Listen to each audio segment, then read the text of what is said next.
Welcome to our channel. Today we how to automate appointment scheduling with Calendly. Easy tutorial step by step clearly.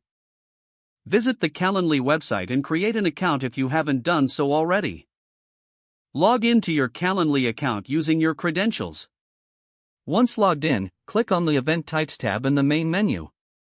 Here, you will see options for creating different types of events. Select plus new event type to begin setting up your first appointment. Choose the appropriate event type based on your scheduling needs. You can select one-on-one meetings, group events, or an invite-only event. After selecting the event type, give your event a descriptive name.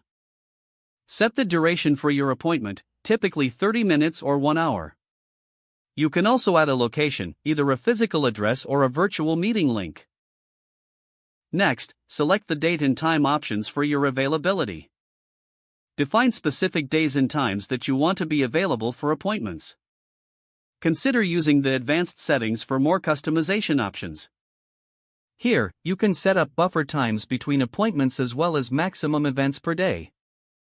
After configuring these settings, move on to the Invitee Questions section. This is where you can gather information from your invitees prior to the meeting. Add any questions you want your invitees to answer when booking an appointment. Once you finish with the questions, head to the Notifications and Cancellation Policies section. Customize your email notifications and reminders for both you and your invitees. You can choose to send notifications before the appointment, or allow invitees to reschedule. Next, review all settings and make any necessary adjustments. After finalizing settings, click on the Save and Close button. Your event type is now created and ready to be shared. Copy the unique link for your scheduling page provided by Calendly. You can share this link via email, social media, or embed it on your website.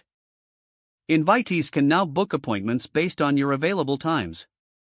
As appointments are scheduled, you'll receive notifications so you're always updated. If you need to adjust your availability, return to the Event Types section to make changes. Don't forget to like this video and subscribe to our channel for more step-by-step tech guides.